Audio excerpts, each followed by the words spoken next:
Hello everyone, मैं Sumit sir आप सभी का maths by Sumit sir Kanpur के इस यूट्यूब चैनल पर स्वागत करता हूं। ये 10C का दूसरा पार्ट है। 10C का पहला पार्ट ये आपने यदि ना देखा हो तो ऊपर आई बटन पर क्लिक करके इसे देख सकते हैं। जिन लोगों ने वीडियो को अभी तक सब्सक्राइब ना किया हो वो लोग सब्सक्राइब कर लें ताकि हमारे द्वारा डाला गया वीडियो अपडेट आपको सबसे पहले मिल सके।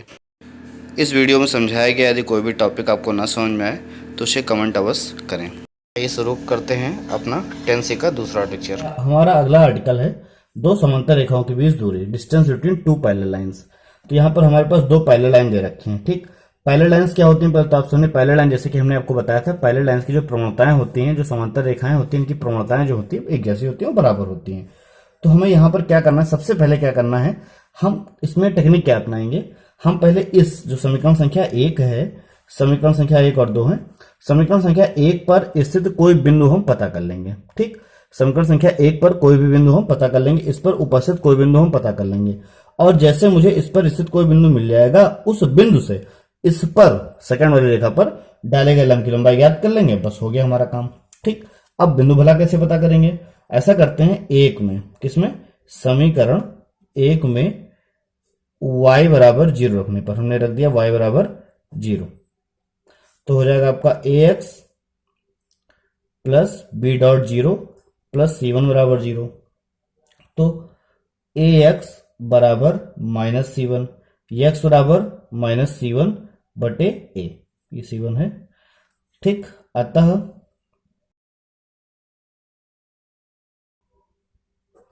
अतः बिंदु जो है ये रेखा 1 पर स्थित हो जाएगा। अब जैसे एक ये रेखा है और एक ये रेखा है, अब पहली रेखा पर कोई बिंदु है आपका C1 कॉमा a माइनस का कॉमा 0, ये कोई बिंदु है। ठीक, और दूसरी रेखा से आपकी दूरी इसको निकालनी है। तो दूरी हमेशा क्या करते हैं हम लोग, दूरी हमेशा लंबवत ही निकालते हैं। ठीक, तो बस लंबवत दूरी निकाल ली। मतलब अब मुझे क्या करना है, ये जो मेरी रेखा है ax plus B Y plus C2 बराबर 0 है, इस बिंदु से इस रेखा पर डाले गए लंब की लंबाई हमें ज्ञात करनी है। और इससे पहले हमने आपको बताया था, अगर इसे कोई रेखा है, आपकी रेखा का नाम है ax plus B Y plus C बराबर 0, और कोई बिंदु है x1 y1, इस बिंदु से इस रेखा पर डाले गए लंब की जो लंबाई होती है, उसका जो उत्तर होता है वो हमेशा कैसे आता है ये देखिएगा आप।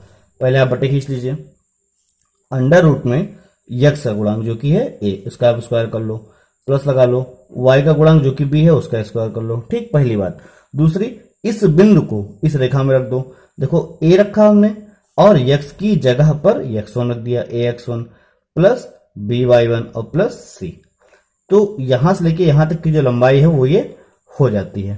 ठीक, तो बिल्कुल वैसा ही यहां पर भी हम करेंगे। इस बिंदु से इस रेखा पर लंब डाल देंगे। अब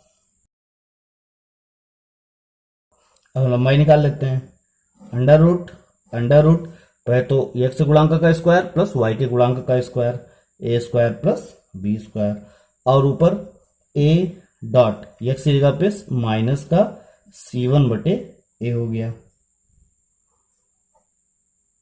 plus b dot 0 plus C2, और इसको हम कुछ नाम दे दें, नाम चलिए छोड़िए हटिए, इस नाम से तो कोई मतलब नहीं, डैश। अब देखिए a से तो ये कट जाएगा, तो C1 आएगा और ये क्या आएगा, C2 आएगा। तो कहीं ना कहीं C2 पॉजिटिव का और C1 नेगेटिव का, बटे under root a square plus b square. ये हो गया आपका दो समांतर रेखाओं के बीच दूरी का फार्मूला। तो इसको भी आप लोग याद रखिएगा। ठीक, हम एक टॉपिक और समझ लेते हैं, दो सरल रेखाओं का प्रतिच्छेद बिंदु। ये हम लिख करके नहीं, ऐसे समझिए आप। जो प्रतिच्छेद बिंदु होगा इसको बोलते हैं intersection point of two lines. दो रेखाओं का प्रतिच्छेद बिंदु, मान लीजिए यही दो रेखाएं हैं आपके पास और इनका प्रतिच्छेद बिंदु चाहिए। तो इन दो रेखाओं का प्रतिच्छेद बिंदु, इन दो रेखाओं को आप हल करके x और y के जो मान प्राप्त करेंगे वही इन दो रेखाओं का प्रतिच्छेद बिंदु होता है। इस चीज को आपने कक्षा 10 में भली भांति पढ़ा होगा। तो अब इसी श्रृंखला को आगे बढ़ाते हुए हम अपने 10C अभ्यास को शुरू करेंगे। तो हम यहाँ पर शुरुआत करेंगे अपनी एक्सरसाइज 10C। जैसा कि आपको सवाल दिख रहा होगा स्क्रीन पर, यहाँ पर लिखा है निम्नलिखित समीकरणों को ढाल अंतःखंड रूप में रूपांतरित करें। तो सबसे पहले आपको पता होना चाहिए कि ढाल अंतःखंड रूप में समीकरण होता है y बराबर mx प्लस c के रूप का। तो जैसा कि हमें यहाँ पर पहले क्वेश्चन दे रखी है x प्लस 7y बराबर 0, तो इसे y बराबर mx के रूप में हमें लिखना है। सबसे पहले हमने 7y को इधर रखा और x को इधर ले गए, तो हो गया आपका माइनस का x, और y बराबर हो गया माइनस का x बटे 7, मतलब 7 को इधर ले आए, ये हो गया आपका।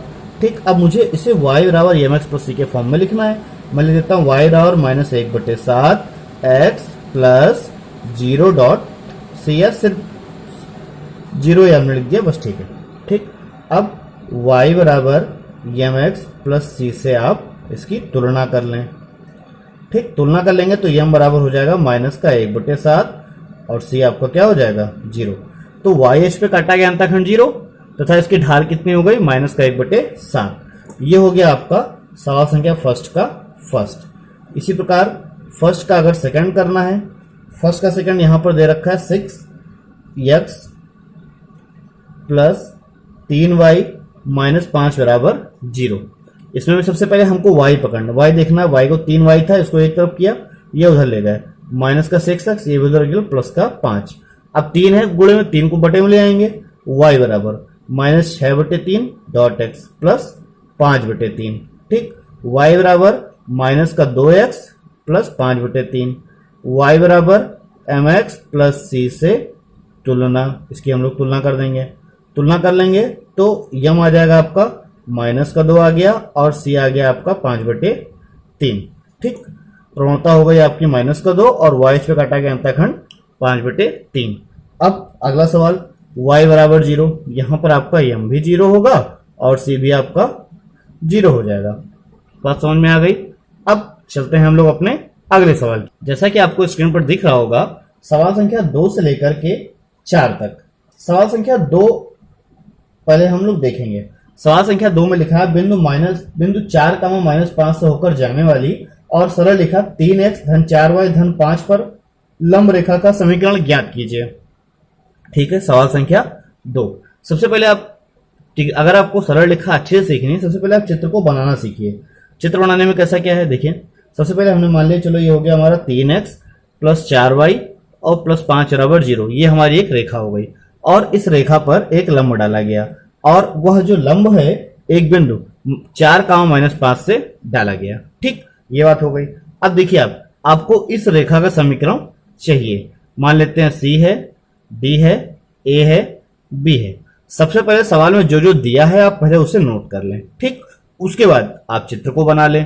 ठीक, अब हमें यहां पर ऐसा नहीं कि हम आपको लगा के दे दें और अपना आप वर्क पूरा कर लें, उसके लिए नहीं बनाया जा रहा है। आपको चीजें समझ में आए, बस वीडियो इसके लिए बनाया जा रहा है।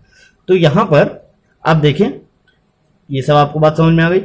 अब ये रेखा हो गई और 4 कामा माइनस 5 से एक लंब डाला गया है, यहाँ पर लंब है और आपको रेखा CD का समीकरण चाहिए। तो अब देखिए, आप पहले आप इस रेखा की प्रवणता ज्ञात कीजिए। अच्छा, इस रेखा की प्रवणता हम मान लेते हैं चलो M1 है। ठीक, अच्छा, इस प्रकार की यदि कोई रेखा है, इसकी प्रवणता ज्ञात करना हमने आपको बताया था कि माइनस x का गुणांक और बटे y का गुणांक। यहां पर x का गुणांक देखिए क्या है 3, लेकिन 3 क्यों, माइनस का 3, माइनस x का गुणांक और बटे y का गुणांक क्या है 4। ठीक, इस रेखा की प्रवणता हम मान लेते हैं m2 है। अब दो लंब रेखाओं की प्रवणताएं जो होती हैं उनका गुणनफल किसके बराबर होता है -1। तो हम लिख सकते हैं प्रश्नानुसार m1 डॉट m2 बराबर -1। ठीक, m1 हो जाएगा माइनस का 3 बटे 4 डॉट m2 बराबर -1। अब m2 बराबर -1, देखिए ये क्या कर रहा था, गुणा कर रहा था, या ऐसे समझिए 4 क्या था, भाग कर रहा था, 4 उधर आके क्या करेगा, गुणा कर देगा, और 3 तो गुणा कर रहा था, 3 क्या करेगा, माइनस का भाग कर लेगा। तो यहां पर m2 कितना आ गया आपका 4 बटे 3 आ गया। तो आप डायरेक्ट लिखिए m2 बराबर 4 बटे 3। देखिए दो रेखाएं थी, दोनों आपस में लंबवत थी और दोनों की प्रवणताएं हमको मिल गई। अब हमें रेखा CD का ही समीकरण चाहिए, तो आप डायरेक्ट लिख सकते हैं रेखा CD का समीकरण।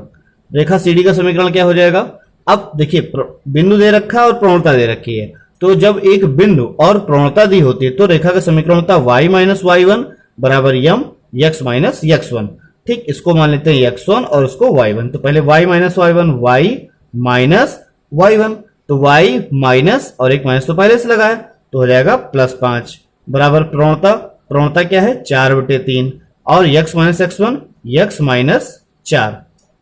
अब 3 उसके पास चला जाएगा तो 3y धन 15, 3 का गुणा दोनों से होगा, ऐसा नहीं किसी एक से होगा, बराबर 4x माइनस 16। सब इधर ले आए, 3y, इसको इधर ले आए, माइनस 4x बराबर माइनस का 16, उधर ले गए माइनस का 15। ये हो जाएगा आपका 3y माइनस 4x बराबर माइनस का 6 5 11 की 1 हासिल 1 और 31। अब ये हो गया आपका। अब इसको थोड़ा सा और सही कर लेते हैं हम लोग। थोड़ा सही करने का मतलब क्या है, इसको हम सब इधर ले आते हैं। 3y माइनस का 4x प्लस 31 बराबर 0। ये हो गया आपका सवाल संख्या 2 कंप्लीट।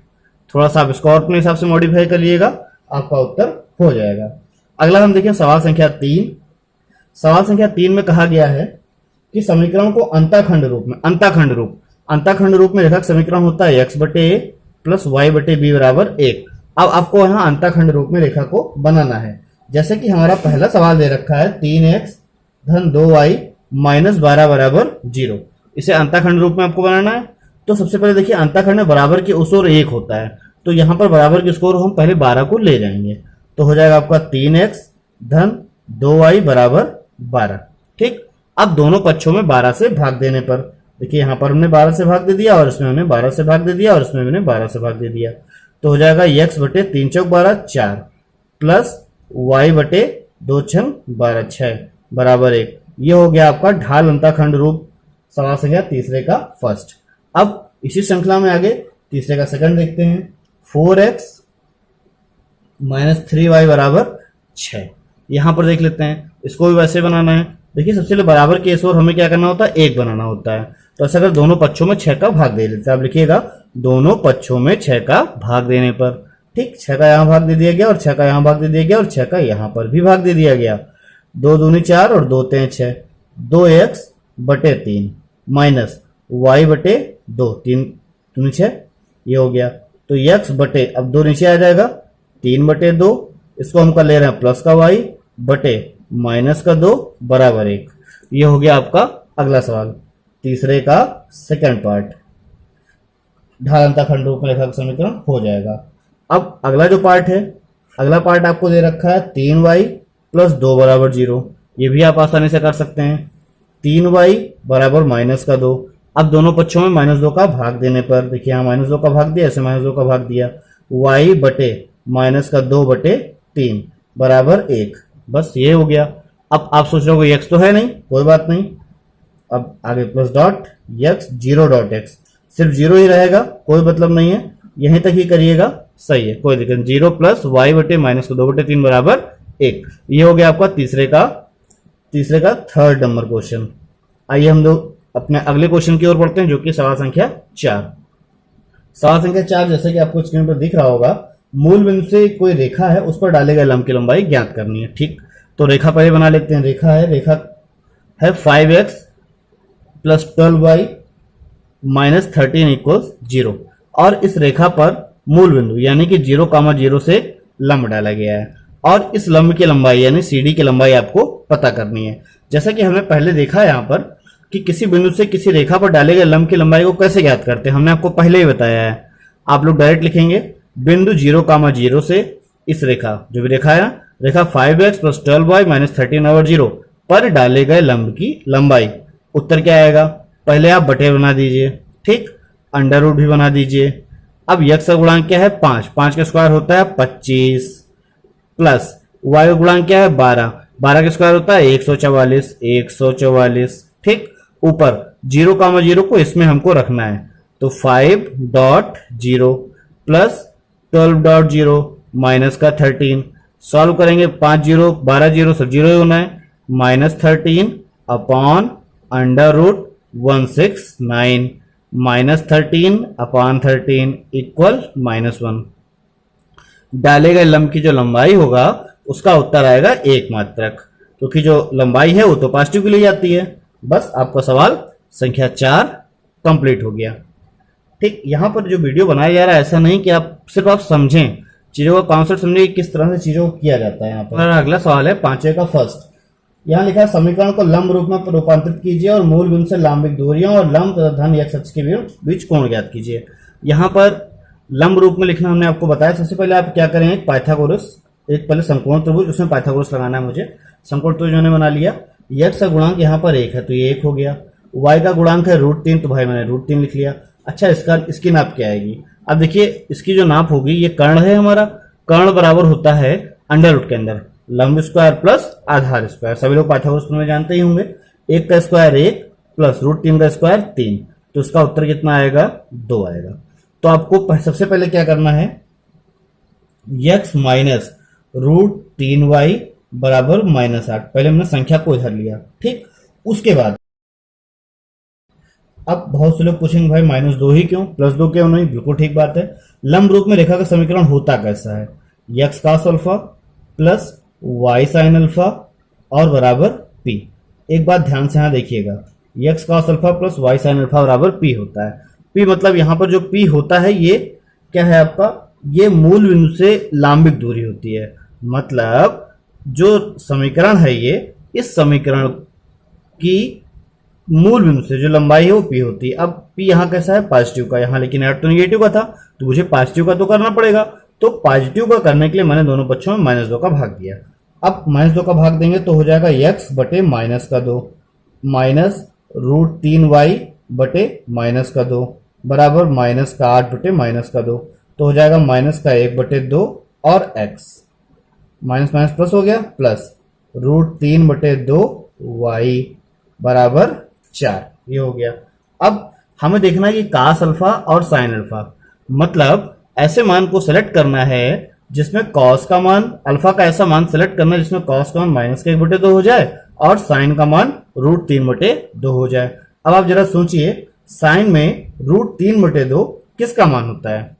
यहां पर आप देख रहे होंगे cos का जो उत्तर है वो निगेटिव और sin का उत्तर पॉजिटिव है। अगर हम इसके हिसाब से देखें ASTC, यहाँ यस, साइन पॉजिटिव कहाँ होता है? इस कोऑर्डिनेट में, यहाँ पर पॉजिटिव होता है, यानी 90 प्लस में साइन पॉजिटिव होता है। अब ये वैल्यू है sin 60 की, ठीक, ये sin 60 की वैल्यू है। अच्छा, अगर यहाँ पर देखिए, इसको मैं कर सकता हूँ, ये जो वैल्यू है मेरी, ये sin 120 की हो जाएगी। sin 90 प्लस 30, देखिए अगर √3 बटे 2 का मान निकालना है कि √3 बटे 2 कास में किसका होता है, तो कास में 30 का होता है। और यहां पर आप आओगे तो ये साइन 120 आता है सबसे पहले, क्योंकि 90 के बाद 120, तो साइन 120 की जो वैल्यू होती है साइन 90 प्लस 30 यानी cos 30, और cos 30 होता है √3 बटे 2, तो यानी कि √3 बटे 2 जो होगा वो साइन 120 का मान होगा। तो y साइन 120 को लिख सकते हैं, प्लस ये भी आपका यहाँ पर आप देख रहे हैं, तो cos 120 का ये भी मान हो जाए, क्योंकि साइन 30 जो होता है 1 बटे 2 होता है, और cos 120 अगर निकालना होगा तो जो उसका उत्तर आएगा, cos 120 का जो उत्तर आएगा वो आएगा माइनस का साइन 30, क्योंकि इस वाले कोऑर्डिनेट में आ जाएगा। तो x cos 120 बराबर 4, यहाँ डिग्री रहेगी, x cos 120 degree plus y sin 120 degree equals 4। अब मूल बिंदु से लांबिक दूरी जैसे कि पूछी गई है, मूल बिंदु से लांबिक दूरी हो जाएगी 4, लंब भी आपका, अब मूल बिंदु से लांबिक दूरी है वो भी 4, तो लंब भी आपका 4। x अक्ष से बनने वाला कोण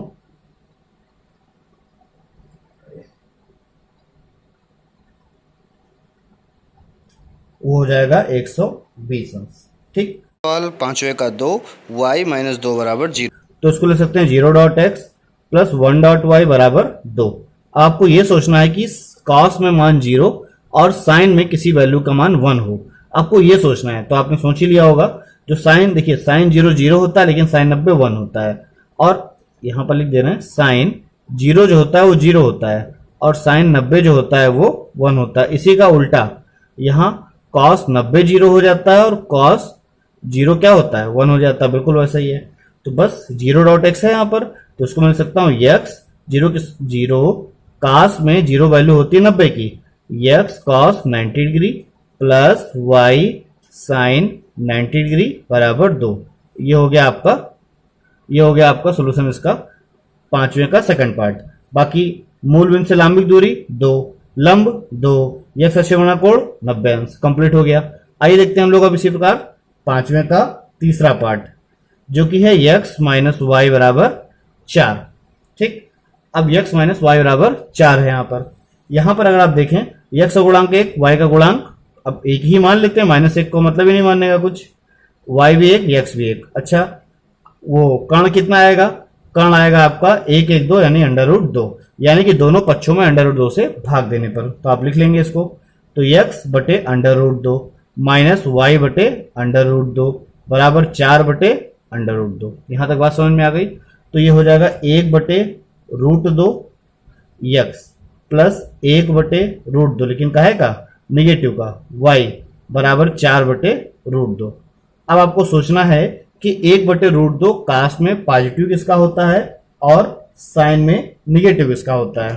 ठीक, अब अगर इसी हिसाब से हम देखें यहां पर ASTC, तो यहां पर अगर आप देख रहे होंगे ये 0 होता है, ये 90 की वैल्यू होती है, ये 180 होता है और ये 270 होता है और ये 360 होता है। कॉस यहां पर देखिए पॉजिटिव है और कॉस पॉजिटिव कहां पर होता है, यहां पर होता है, यानी कि 270 से ज्यादा और 360 से कम होगा। तो ये चीज आप जानते होंगे। तो ये हो जाएगा आपका x cos 315 और प्लस y साइन 315 बराबर, इसको आपको सॉल्व करना है 2.2 बटे रूट 2। ये हो गया, हमने 4 को 2.2 लिखा और 2 को लिख सकते हैं root 2 x cos 315 plus y sine 315 बराबर 2 रूट 2। अब यहां पर मूल बिंदु से लंबिक दूरी 2 रूट 2, लंब 2 रूट 2 और x अक्ष से बना कोण 315।